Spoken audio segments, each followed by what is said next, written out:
Hello मित्रों, welcome to Sansad watch, India का असली reality show powered by we the people of India. संसद के मानसून सत्र का आखिरी हफ्ता भी हंगामे की भेंट चढ़ गया। यहाँ तक कि दोनों सदनों, राज्यसभा और लोकसभा की कार्रवाई के आखिरी दिन के आखिरी मिनट तक विपक्ष द्वारा वोट चोरी और एसआईआर के खिलाफ प्रदर्शन जारी रहा। वहीं गृह मंत्री अमित शाह ने लोकसभा में 3 ऐसे बिल पेश किए जिसको लेकर कहा जा रहा है कि अब भाजपा को विपक्षी दलों की सरकार गिराने के लिए हॉर्स ट्रेडिंग की जरूरत नहीं पड़ेगी, बल्कि यह काम ईडी, सीबीआई और आईटी जैसी एजेंसियां आराम से कर देंगी। साथ ही एनडीए और इंडिया ब्लॉक दोनों की तरफ से उपराष्ट्रपति पद के उम्मीदवारों ने नॉमिनेशन भी फाइल कर दिया है। इस हफ्ते संसद में एक और चमत्कार हुआ। प्रधानमंत्री मोदी ऑपरेशन सिंदूर के बाद पहली बार संसद में देखे गए। हफ्ते भर संसद में और क्या क्या हुआ, इन सब पर विस्तार से बात करेंगे, लेकिन सबसे पहले एक नजर डाल लेते हैं संसद के सनसनीखेज मोमेंट्स पर। प्रधानमंत्री के सामने वोट चोर गद्दी छोड़ का नारा लगाते विपक्षी सांसद। विपक्ष को एक बार फिर इग्नोर करता संसद का कैमरा। गृह मंत्री अमित शाह पर कागज फेंकते विपक्षी सांसद। विपक्ष को मर्यादा सिखाते स्पीकर और स्पीकर पर पक्षपात का आरोप लगाते खड़गे जी। हर बार की तरह इस हफ्ते भी संसद की शुरुआत हंगामे से हुई। सोमवार को जहां एक तरफ अखिलेश यादव सहित तमाम विपक्षी सांसदों ने इलेक्शन कमीशन को दिए गए एफिडेविट के साथ प्रदर्शन किया, तो वहीं दूसरी तरफ इंडिया ब्लॉक की तरफ से chief election commissioner Gyanesh Kumar को हटाने के लिए महाभियोग प्रस्ताव की खबर चर्चा में आई, लेकिन बाद में इस फैसले को टाल दिया गया। 21 जुलाई से शुरू होकर संसद का यह सत्र 21 अगस्त तक यानी 32 दिन तक चला और 18 बैठकें हुई। इस बीच लोकसभा और राज्यसभा दोनों सदनों में कुल 240 घंटे चर्चा होनी थी, लेकिन लगातार हुए हंगामे की वजह से लोकसभा केवल 37 घंटे और राज्यसभा केवल 41 घंटे 15 मिनट तक ही चल पाया। वहीं राज्यसभा से 14 और लोकसभा से 12 बिल पास हुए। 28 और 29 जुलाई को ऑपरेशन सिंदूर पर हुई चर्चा को छोड़ दें तो इस बीच दोनों सदनों में काम की बात लगभग ना के बराबर हुई।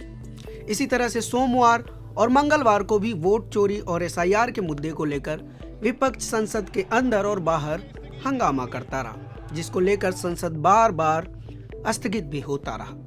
लेकिन बुधवार को गृह मंत्री अमित शाह ने संसद को हंगामे के लिए नया मुद्दा दे दिया। अमित शाह ने लोकसभा में 3 बिल, 130वां संविधान संशोधन bill 2025, Jammu Kashmir reorganisation bill 2025 और the government of union territories संशोधन बिल 2025 इंट्रोड्यूस किए।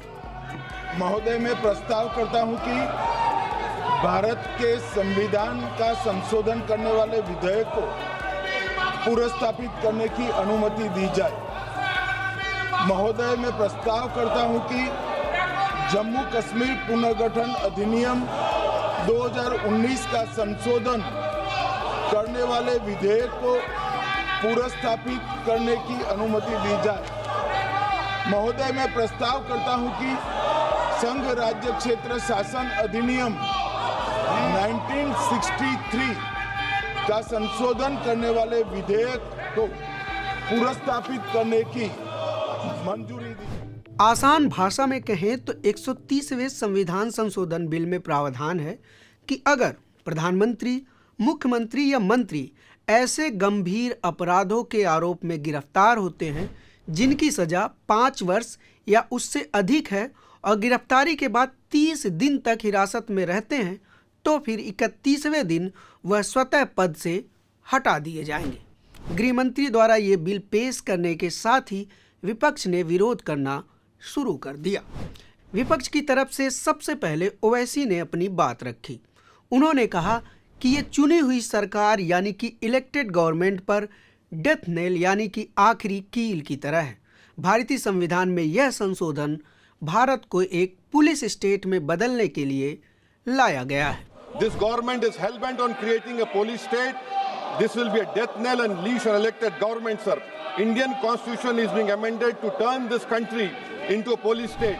इसके बाद कांग्रेस से मनीष तिवारी ने कहा कि यह बिल भारत के संविधान के मूल ढांचे के खिलाफ है। इसके साथ ही उन्होंने गृह मंत्री से आग्रह किया कि इन तीनों बिलों को वापस लिया जाए। अध्यक्ष महोदय, भारत का संविधान का जो मूलभूत ढांचा है वो ये कहता है कि कानून का राज होना चाहिए। There should be rule of law, और उस रूल ऑफ लॉ, कानून के राज की बुनियाद है कि आप बेगुनाह हैं जब तक आपका गुनाह साबित नहीं किया जाता। You are innocent until proven guilty. This bill stands that fundamental maxim of jurisprudence on its head. It makes an investigating officer the boss of the Prime Minister of India. The second ground on which I oppose this bill, it violates Article 21, the due process clause. FIR, arrest, charge sheet, and even framing of charge does not in any manner substantiate guilt. In fact, you plead not guilty only after charges are framed against you. This bill turns the fundamental jurisprudence of Article 21 on its head. वहीं केरल के सांसद प्रेमचंद्रन ने कहा कि यह bill देश में विपक्ष की सरकारों को अस्थिर करने के लिए लाया जा रहा है। What is the emergent need of having such a bill? That means the introduction of the bill itself is lacking bona fides. The bill is lacking bona fides. That is why I would like to say that this is with a mala fide intention to destabilize the opposition ruled states in various parts of the country. इन विधेयकों को लाने के पीछे सरकार का तर्क है कि इससे राजनीति में नैतिकता यानी कि मोरालिटी बढ़ेगी। लेकिन सवाल यह है कि क्या भाजपा सच में मोरालिटी को तवज्जो देती है? हेमंत बिश्व शर्मा, अजीत पवार, प्रफुल्ल पटेल, शुभेंदु अधिकारी जैसे कितने नेता हैं जिन पर करप्शन के केस चल रहे थे, लेकिन भाजपा ज्वाइन करते ही नीट एंड क्लीन हो गए। यहाँ तक कि 2014 के बाद से 25 बड़े विपक्षी नेताओं ने जिन पर भ्रष्टाचार के केसेस चल रहे थे भाजपा को ज्वाइन कर लिया है। अब इनमें से 23 को राहत मिल गई है। मतलब भाजपा ज्वाइन करने से पहले भ्रष्टाचारी और भाजपा ज्वाइन करते ही सदाचारी। यहाँ तक कि 2014 में देवेंद्र फडणवीस जिन अजीत पवार से जेल की चक्की पिसवाने का दावा कर रहे थे, आज अपनी ही सरकार में उनको डिप्टी सीएम बनाए हुए हैं। यही सवाल संसद में सपा सांसद धर्मेंद्र यादव ने भी उठाया। माननीय अध्यक्ष जी, अपनी पार्टी, अपने नेता आदरणीय अखिलेश जी की ओर से पुरजोर विरोध करता हूं, और विरोध इसलिए करता हूं माननीय गृह मंत्री जी, बहुत नैतिकता की बातें कर रहे हैं आपने भाषण दिए थे चक्की पीसिंग महाराष्ट्र में, जिनको लेके डिप्टी सीएम बना के घूम रहे हैं आप। इसलिए अध्यक्ष जी, मैं इस मौके पर कहता हूं ये बिल संविधान विरोधी, मूल अधिकार विरोधी, न्याय विरोधी। मीडिया रिपोर्ट यह सजेस्ट करती है कि 2014 के बाद से ईडी और सीबीआई ने जितने भी केस फाइल किए हैं उनमें से 95% केसेस विपक्षी नेताओं पर हैं।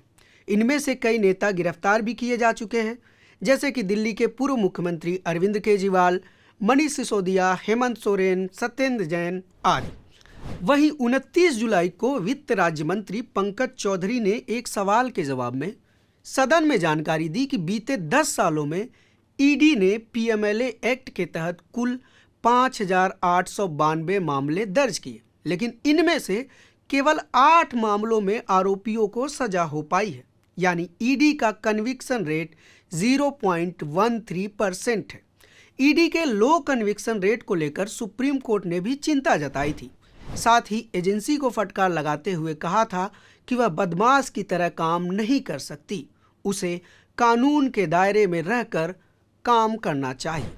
ऐसे में सोचिए, अगर यह बिल लागू हो जाता है और केंद्र सरकार ईडी और सीबीआई का इस्तेमाल करके किसी विपक्षी मुख्यमंत्री को गिरफ्तार करवाकर उसे 30 दिन तक हिरासत में रख लेती है, तो 31वें दिन उसे मुख्यमंत्री पद से हटा दिया जाएगा। यानी अब सरकार गिराने के लिए हॉर्स ट्रेडिंग नहीं करनी पड़ेगी, बस ईडी और सीबीआई को काम पर लगाना होगा। फिलहाल यह बिल संयुक्त संसदीय कमेटी को भेज दिया गया है। खैर, इस हफ्ते संसद में एक और चमत्कार हुआ। आखिरकार प्रधानमंत्री नरेंद्र मोदी ने ऑपरेशन सिंदूर पर चर्चा के बाद संसद के माननीय सांसदों को बृहस्पतिवार को दर्शन दे ही दिया। प्रधानमंत्री को देखकर विपक्षी सांसद इतने उत्साहित हो गए कि वह वोट चोर गद्दी छोड़ का नारा लगाने लगे। जिन्हें आज नियम 377 के अधीन मामले उठाने की अनुमति प्रदान की गई है, वह व्यक्तिगत रूप से सदन के पटल पर तुरंत अपने अनुमोदित पाठ को सदन के पटल पर रख सकते हैं। माननीय सदस्यगण, वहीं उपराष्ट्रपति पद के लिए इस हफ्ते नॉमिनेशन भी फाइल किया गया। इंडिया ब्लॉक की तरफ से उम्मीदवार बी सुदर्शन रेड्डी और एनडीए की तरफ से सीपी राधाकृष्णन ने उपराष्ट्रपति पद के लिए अपना नॉमिनेशन फाइल किया। सुदर्शन रेड्डी के साथ कांग्रेस अध्यक्ष मल्लिकार्जुन खड़गे, सोनिया गांधी, राहुल गांधी सहित इंडिया ब्लॉक के कई सांसद मौजूद रहे। तो वहीं सीपी राधाकृष्णन के साथ प्रधानमंत्री मोदी, केंद्रीय मंत्री अमित शाह, राजनाथ सिंह, जेपी नड्डा, किरण रिजिजू और एनडीए के सहयोगी दलों के कई बड़े नेता मौजूद रहे। इलेक्शन कमीशन के अनुसार चुनाव 9 सितंबर को होंगे। देखने वाली बात है कि धनखड़ जी की जगह कौन लेता है। इसके साथ ही संसद के दोनों सदनों ने ऑनलाइन गेमिंग संवर्धन एवं विनियमन विधेयक 2025 पारित कर दिया है। यह विधेयक हानिकारक ऑनलाइन मनी गेमिंग सेवाओं, विज्ञापनों और उनसे संबंधित वित्तीय लेन देन पर रोक लगाता है। विधेयक पेश करते हुए इलेक्ट्रॉनिक्स और सूचना प्रौद्योगिकी मंत्री अश्विनी वैष्णव ने कहा कि ऑनलाइन मनी गेमिंग समाज के लिए एक गंभीर चिंता का विषय है, क्योंकि यह लत पैदा करता है जिससे वित्तीय धोखाधड़ी और ठगी को बढ़ावा मिलता है। उन्होंने कहा कि अनुमान है कि 45 करोड़ लोग हर साल ऑनलाइन गेम्स में लगभग 20,000 करोड़ रुपए गंवा देते हैं। गुरुवार को संसद के दोनों सदन वंदे मातरम के गान के बाद अनिश्चितकाल यानी कि अगले सत्र तक के लिए स्थगित कर दिए गए हैं। इसी के साथ संसद वॉच के इस सीजन का यह आखिरी एपिसोड भी यहीं पर खत्म होता है। आपको हमारे यह पूरा सीजन कैसा लगा हमें जरूर बताएं। तब तक के लिए नमस्कार। मिलते हैं संसद के अगले सत्र में। आपको उन मीडिया संस्थानों को समर्थन देना होगा जो सरकारी विज्ञापनों पर निर्भर नहीं है। न्यूज लॉन्ड्री ऐसा ही मीडिया प्लेटफॉर्म है। हम किसी से विज्ञापन नहीं लेते। न्यूज लॉन्ड्री को सब्सक्राइब करने के लिए newslaundry.com/subscription पर जाएं और अपने मन मुताबिक राशि चुनें। न्यूज लॉन्ड्री को सब्सक्राइब करें और गर्व से कहें, मेरे खर्च पर आजाद हैं खबरें।